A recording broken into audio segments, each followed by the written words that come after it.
What is up? Thank you for coming to my channel, Prison POV. Shout out to the joiners, shout out to the Point of View crew, and shout out to BWB, homeboy. You know who you are. Now trip on this. When I was 14 years old, two things happened. I guess you say simultaneously. In pretty quick succession, that's for sure. And these things, they totally changed my direction and my mind state of what I had going on as a young 14-year-old. First thing that happened is I'm watching TV one night before bed. And one of my favorite shows is on, 21 Jump Street. And featured in that episode of 21 Jump Street were skinheads. Bro, and I really liked what I saw.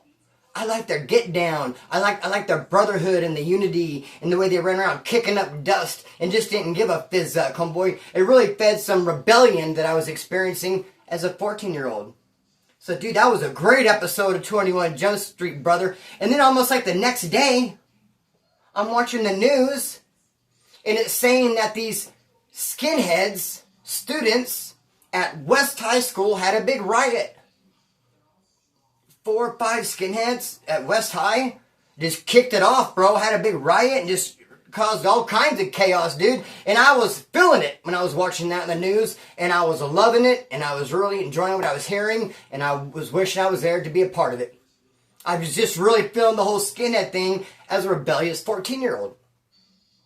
Things are going wrong in my life. I mean, for instance, I told you I'm living with my aunt and uncle, but yet my mother and also my dad each had homes. Each were successful right there in Bakersfield. Why wasn't I living with mom? Why wasn't I living with dad? Why aunt and uncles? Because there's problems in my life and in my relationships. And bro, the skinhead thing seemed really, really cool to me at the time.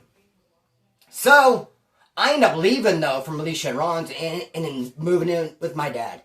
So I had to change from South High School to Highland High School. And I was so excited because in my mind I was already a skinhead.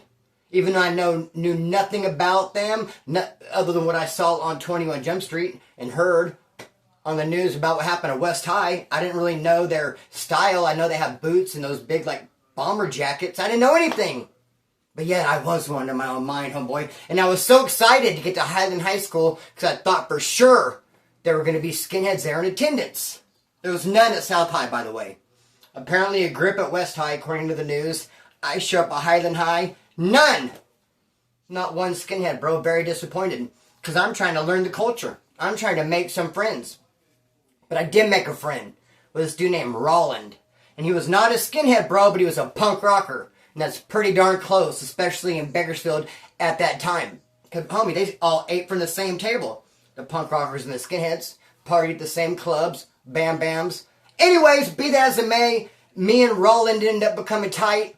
I end up, bro, basically running away from home. He introduces me to all these skinheads. And now I am just on the streets of Bakersfield, running amok with Doc Martens and a flight jacket. At 14 years old, the skinhead. Just like I heard about on 21 Jump Street. Just like I heard about on the news. And I met the guys who got into the riot at West High School. Matt and Jay. And there was a couple of chicks that were involved. I ended up meeting them. Kind of crazy. So, dude, I ended up being a skinhead, homeboy. Full blast at 14. A runaway. And some of the people I was hanging out with were shady, dude. Especially in hindsight. Taking into consideration and taking in the fact that I was 14. I should not have been hanging around with 25 and 30-year-olds, and yet I was. There was this dude named Bomber. He was a skinhead. 35 years old at least. Covered with tattoos. Been to prison, just a rough, unsavory character. Now, a bunch of us skinheads were at a motel, Motel 6 on White Lane in Bakersfield. All there partying, drinking beer, and there were other people there. Well, I'm getting ahead of myself. So we got this room, we're partying, drinking beer, and Bomber breaks out this tattoo gun. And he tells me, "You want a tattoo?" And I'm like, "Yeah. Love a tattoo." Like, I didn't care what I got or where I got it at, but I mean, dude, tattoo, that sounds awesome. So I end up laying down, bro. Bomber goes over there, no pattern, just straight freehand. And I stand up and look. Swastika, right in the middle of my chest. I got a little surprised to see it, like, whoa. Okay, is that what we're doing now? Straight up swastika, brother. Now, where our motel was at, we're on the second floor. We had our door open at that motel. The room next to us was a bunch of partiers. They had their door open. Next to them, partiers with their door open. And then to our left, another group of people. So that whole like little area of our motel, all 5, 6 rooms, all in a row. It's like everyone had their doors open and we're all hanging out in and out of each other's rooms, trading. Hey, I'll give you one of my beers, one of yours. And I was just standing there with no shirt on, kicking it as people were coming in and out of the motel. And you should see some of the looks on their faces, bro. Like, they couldn't have been more shocked. Some of the girls looked like they wanted to cry. Like, what'd you get that for? Who put that there? Why do you have that? And I couldn't tell you. Well, cool though, right? Tattoo. But bro, look how crazy things end up. And don't they turn out like this? So I meet Roland, who ends up introducing me to all these skinheads. And then I end up burglarizing Ronald's house with those same skinheads. I mean, imagine that for a minute. Because Roland got himself into some trouble with the skins. The thing is, there's this dude named Ronnie. Everybody loved Ronnie. He was a punk rocker, but everybody loved his mom. Because Ronnie's pad was the pad to kick it at. You could ditch school and go there. You can run away from your pad and hang out. You can play, not go to work. Ronnie's mom will call your employer or your mom or the school. Will call anybody for you, make excuses. You could hang out there and just drink and do whatever, dude. Ronnie's pad was the pad, bro. He'd spray paint on his bedroom wall and punch holes in it. And his mom would bring his beers and roll his joints, dude. And Ronnie's pad is the shit. Everyone loved Ronnie's mom. But one day, Ronnie's mom got real worried about him. And she started calling around, looking for him. And she's telling everybody, like, look, just let me know he's okay. He's not in any trouble. I'm not mad. I'm just worried. So if you just let me know he's okay, that you've seen him, then that's fine, good enough for me. She calls Roland. And even though Ronnie was right there at his pad, he's like, no, I haven't heard from him. Haven't seen him. And everyone thought he should have told Ronnie's mom, yeah, he's right here, he's cool, he's good. Anyways, they put a green light on him. He got jumped and beat up a couple of times. And then me, Ronnie, and Camille straight break into his house. While he's gone, his mom's at work. We broke in through the bathroom window that Roland himself showed me how to do. What a backstab, huh? He's like, hey, little Chris, which was my nickname back then. If you ever need to get in my house, like an emergency, something happens, dude, you get in. There's these clippers, the hedge clippers. They're right there against the wall. Grab them. Probably open that bathroom window and get on in, homeboy. So, but I used his technique to get in his house. And then we knew that his mom did not have a key to the deadbolt. She only had a key to the doorknob. So we went in there and we locked all the deadbolts. And they had just made brownies. They had brownies sitting out there, bro. And then, but first I grabbed his CD player. It was like this big. Help me pick up the CD player. I got this big ass CD player in a bag over my shoulder, homeboy. I'm eating brownies and I hear bang, bang, bang, bang, bang. I look and his mom is there, looking at us through the window, trying to get in through the door. Her key won't work. She can't get past the deadbolt. And she's looking at us, eating her brownies, and I got her huge, gargantuous 1990-ish CD player. Dude, we jam out the back door, we run, we get away, we end up getting caught. I go to prison as a 14-year-old. Where you at? And I do not make enough stories about my time. I mean, I don't make enough videos telling stories about my time at Kern Youth Facility. I absolutely should, bro. I have so many stories from that place. So much crazy stuff happened. Just a little tidbit real quick. There was hardly no white boys. There was a gang of Southsiders. They had us in 3-man cells. So I'm sharing a cell with 2 Southsiders. We would fight all the time. But when we'd really kick it up, dust doll, when we'd really get busy and sling them, is when they'd hear their favorite song. Because I was locked up at KYF whenever that song by Kid Frost came out. I can't even remember the name of it. The Raza. Down for the Raza by Kid Frost. And every cell, every 3-man cell had a speaker on the wall. They would play the radio like all day long. There was no on and off button for us to turn. There was no dial for us to change stations. Just we would get the radio through the wall. And they would always be playing Kid Frost. Do it for the Raza. And as soon as my cellmates, dog, the 2 Southsiders heard that, they were all about, what's up, what's up? They wanted to fight, bro. Great times. So I go to KYF for burglary. For burglarizing Ronald's house. And while I'm there, there is a correctional officer by the name of Mr. Smith. Mr. Smith, bro. And he seen my swastika tattoo. And you know, my mom never came to visit me there. My dad never came to visit me there. Snarf, snarf. It's kind of, I never tripped on it though. I'm not tripping on it now. Just in hindsight, telling the story. They didn't come, but my Mimi came. My dad's mother. My grandma would come visit me. And when she came, Mr. Smith told her, hey, your grandson has a swastika tattoo on his chest. Just FYI. And of course, they were very disappointed and very upset. My grandfather, my papa, Mimi's husband, Mimi and Papa, my dad's stepdad, was in World War II. He was a fighter pilot, bro, in the United States Air Force. Fought against Adolf and his cronies, homeboy, and didn't appreciate the swastika one bit. So initially, they started talks, and initially they started making plans for me to get it removed. They didn't ask me, they told me, Chris, you have a swastika? Yeah, you're getting it removed. Dude, and I was on board. I thought it was cool. I didn't care. Take it off. Whatever. But I thought it was cool because, I mean, I'm 14 years old. Think I really give a rip about any sort of political stuff on that level? No.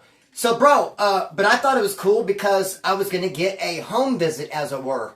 I mean, I was not going to get to go home, no. But my dad was going to actually pick me up and take me to the doctor where they were going to remove the tattoo. And I'd, you know, we go to Taco Bell and get some food, a soda, hang out with my dad for a minute. Awesome sauce, dude. I couldn't wait. My dad picks me up, bro. We get the tattoo. And it wasn't, you notice nowadays, you go on Instagram, there's all these videos of people getting tattoos removed and it's laser. And like, ooh, that really looks painful. Ooh, and it's click, click, click, click, click. Click, click, click, click, click, and it's laser. Dude, my tattoo removal, I guarantee, without a doubt, was 100 times more painful than any laser. Bro, I'll take a laser, bro. Mine was a dime-size skill saw blade. Just like a wee skill saw? Yeah, skill saw blade, but about the size of a dime. Connected to what looked like a, I don't know, an ink pen. Connected to like a hose. Now, I'm assuming the hose was to suck out all the blood and flesh. Because basically what he did was just trace the tattoo with this machine cutting the ink out. Wing! With a saw blade. Not click, click, click, click, click, but wing! And he went so deep with the cuts that he stitched it up. He put stitches in it. And bro, when the stitches came out and the scars were healed, you could tell what it was from a mile away. It looked more like a swastika than the tattoo did. It stood out like a sore freaking thumb. I mean, you could tell exactly what it was. I mean, it was raised up off the plane of my chest. With a total lack of a better word, homeboy. It stood up off my chest, brother, like about an inch. You could feel it as if it were braille. And it was wide and fat and red and just scar. Swastika scar for days, brother. Now, trip on this. We're going to transfer into this part of the story. Because, I mean, trip on this. Now I start getting in trouble and going to county jail. I go to county jail for the first time. I'm 18 years old, and this dude approaches me. But you'll never guess who the dude was who approached me. Because when I was 12 years old, in the 7th grade, me and my mom and my brother lived in the Village Lane apartments. Straight up ghetto, dope fiend, a bunch of lawlessness, a bunch of just drama and just gang activity and violence going on at the Village Lane apartment complex. And right behind Village Lane, which was a big-ass apartment complex, was Taylor Block. Taylor Block goes and winds around. It's all apartments. Now, Taylor Block itself is full of lawlessness and gangs and rebellion. But, I mean, Village Lane apartments was the worst, brother. Village Lane on 5101 Marshall Street, without a doubt, is the worst of all Taylor Block. And it was just a lawlessness. How else can I say it? Just rebellion. Just drug addicts and gangsters and convicts packed in that apartment complex. And there was one dude I would see all the time that just was creepy and scary to me as a 12-year-old. He had a mean look on his face, tattoos on his face and forehead, on his body, very muscular, just walking like he's going somewhere. I mean, the apartment complex is big. And I just seen this dude. I mean, there's a playground, and there's a laundromat and a pool. I would just see this dude anytime I tried to go somewhere, we'd see him. My mom would be like, stay away from him, stay away from him. A scary-ass individual hanging out at Village Lane apartments, bro. And now I go to county jail at 18, and he walks up to me. I couldn't believe it. I'm like, bro, what are the odds of one of my childhood nightmares come walking up to me, making me more nervous than a long-tailed cat in a room full of rocking chairs. He walks up because I got my shirt off, because I just got out of the shower, and I'm getting ready. And he's like, what's that? And I was like, oh, I had a swastika tattoo removed. And he's like, what's up with that? And he started to really complex on me, homeboy. Really catching that to you and bro, and bow up. And I was just like, snarf, snarf. What do you mean? And he held himself back, dude, because I'm 18 years old, dude. I weigh 100 pounds soaking wet with a brick in my pocket. With a rick in my dick. I weigh 100 pounds, homeboy. Soaking wet. I mean, I'm not, you know what I'm saying? Shoestring arms. Hey, let me hit that cigarette, homeboy. Oh, that's your arm. Oh, you got a string hanger from your sleeve. That's your arm. So, dude, he didn't want to just bully and smash me. And he probably just looked at it like, I don't know what the hell I'm doing. But walk around, though. But he stressed out on me. No, I stressed out on him. It was a whole freaking a deal. He just, bro, made the big deal out of it. And I was like, my dad made me. Which is true. I'm all smutting my dad up, throwing my dad under the bus. It's my dad's fault. Put him on the bad news list. Oh, boy, they were tripping. And, I mean, what can I do? What can I say? My dad made me. I had a swastika tattoo. It's no longer there. Dad said, take it off. It's gone. But then, bro, I was ready for him. The next time I came back to jail, I knew they were going to hit me up. So before they could even be like, what? I said, dude, I branded it in there. Where you at? I got a freaking swastika thing hot and branded it. I branded a swastika, burned it right into my chest, bro. And where you at? And they're like, oh, what'd you use? And that's when I'm like, what I use? Oh, what I used to do the thing? Oh, like hanger. I remember said a hanger. And the burn is like, bro, a good 1.25 inches thick, and a hanger is like what? Like 1/8? Like a hanger? Like, how do you explain that? And I was like, I use a hanger. Like, huh? I'm like, I can handle like this. And so then, dude, I was just like, whoa, now I got to come up with something. How did I do it? And I couldn't think of anything cool, dude, until I ran across this welder named Zach, who had a 5-pound sledgehammer. And he'd welded a Z into a sledgehammer. And I'm like, bro, that's it. Someone welded a swastika onto a sledgehammer. I got it hot and ran with it, bro. And that's what I told people for years. And people, bro, got me a reputation. There's one bad mofo. Like, did you hear what Splinter did? Damn, that fool straight burned a swazi into his chest. But then, as time went by, it started looking real silly. Because the scar itself faded. It was, for the longest time, red, like angry red, and bold, and raised up, and rah. But over time, it kind of like, the swelling settled, the redness went away, and you couldn't really see it. And I had all these tattoos, and so and it was right here, so you just saw this, like, triangle thing. Because it was one of those swazis that are triangle with the, you know. So it's like I had all these tats, and then just that, plain nothing there. I looked just like, what are you going to do with that? So one day I saw a dad in my celly trouble, Riverside Skinhead, put it back on. Put it back in there.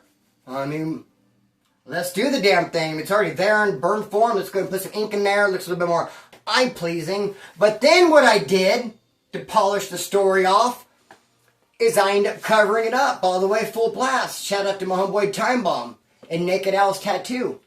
Because you know what I wanted to do, bro? I wanted to go make videos and do some lives with my shirt off. Because I got some good art to show off. I wanted to work out without a shirt on. I mean, it's hot. I didn't want to always be bound by a shirt because I have something so offensive as a swastika in the middle of my chest. I mean, it's offensive out here. Dude, a swastika in prison and a swastika on the streets are two totally different things. Out here, I agree, offensive. Like eye pollution, hurts your eye. It's a banger. Well, in prison, it's run of the milling. Every good old wood has one, bro. What in the fizzuck? So, dude, but I covered it up.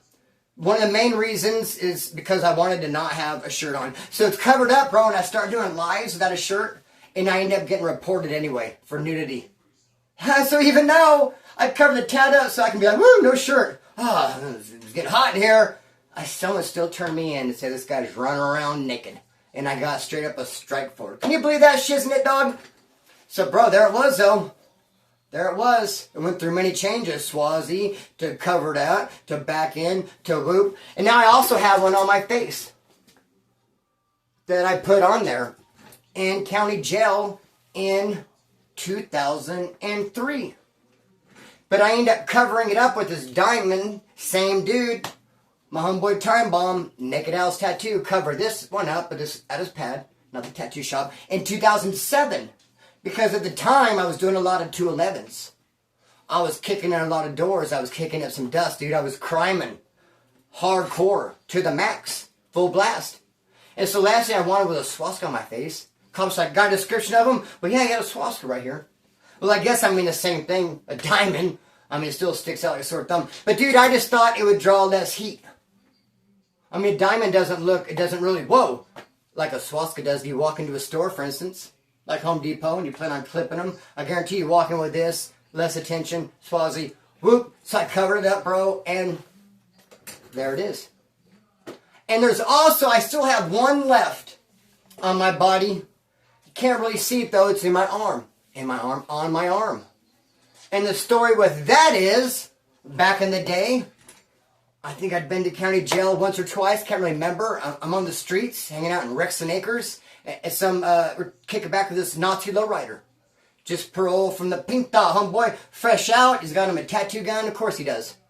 Every Nazi lowrider has a tattoo gun in his overnight bag, homeboy. So this dude had a tattoo gun, and he's slinging ink on me, just freehand. He was spiderweb, as a matter of fact. He's just tattooing, boop, boop, boop, and I'm kind of watching him. I don't want you to see where it's at. I'm kind of watching him. And then all of a sudden, he just throws a swastika in there. And I go, hey.